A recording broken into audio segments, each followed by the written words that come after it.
people really came up with. We will stop the steal.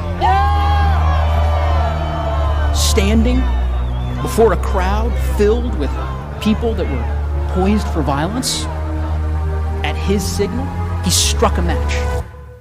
And he aimed it straight at this building. We simply cannot sweep this under the rug. We must take a united stand, all of us, that this is not American. Nobody made Donald Trump run for president and swear an oath. He betrayed us, and as Representative Cheney said, it was the greatest betrayal of a presidential oath in the history of the United States of America. Now, some people have argued that President Trump made a mistake, that he gets a mulligan. But we know President Trump didn't make a mistake. Because you see, when you or I make a mistake and something very bad happens, we would show remorse. We would accept responsibility. President Trump didn't do any of that.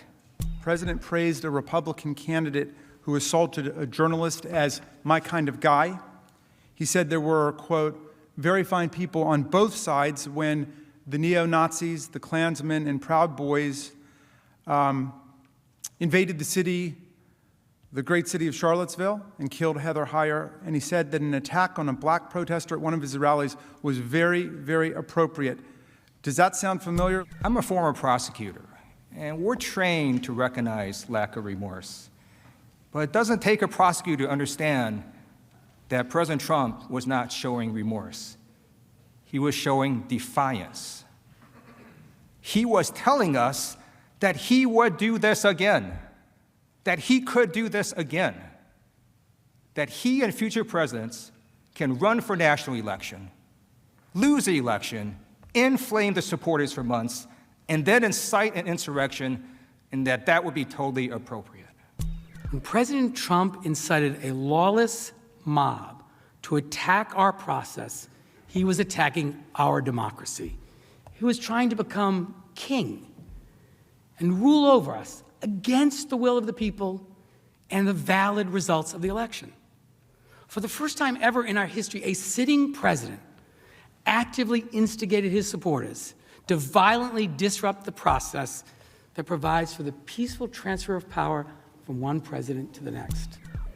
That's why lack of remorse is an important factor in impeachment, because impeachment, conviction, and disqualification is not just about the past, it's about the future. To tell future presidents that they can do exactly what President Trump did and get away with it. To set the precedent that this is an acceptable, now a constitutionally protected way to respond to losing an election. Now, remember, President Trump told them to stand back and stand by at the debate. They took it as a call to arms. And when he called them to arms, they were all ready to act. They were waiting for their orders, which they got on January 6th. And as the crowd chanted at the rally, the crowd at the Capitol made clear who they were doing this for. They also chanted, "Fight for Trump."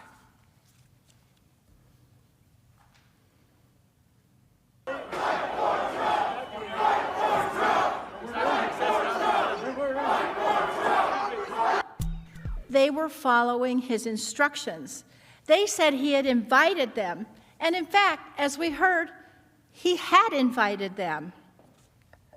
As one man explained on a live stream he taped from inside the Capitol, quote, "Our president wants us here. We wait and take orders from our president." The siege of the Michigan State House was effectively a state-level dress rehearsal for the siege of the U.S. Capitol that Trump incited on January 6th. It was a preview of the coming insurrection. When responding to extremist plots in Michigan, Trump showed he knew how to use the power of a mob to advance his political objectives. The president says heavily armed extremists carrying Confederate battle flags and pushing past police to overtake the Michigan State House chamber are very good people and just negotiate with them.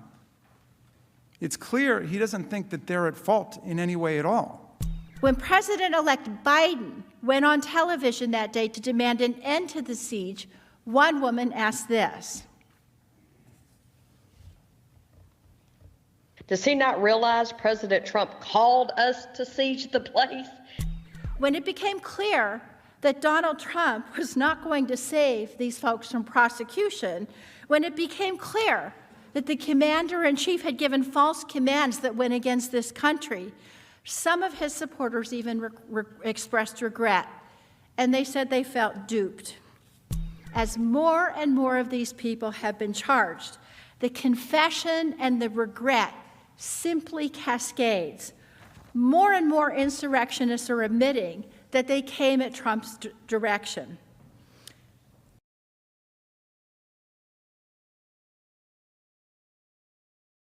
Hey, NBC News viewers, thanks for checking out our YouTube channel. Subscribe by clicking on that button down here and click on any of the videos over here to watch the latest interviews, show highlights, and digital exclusives.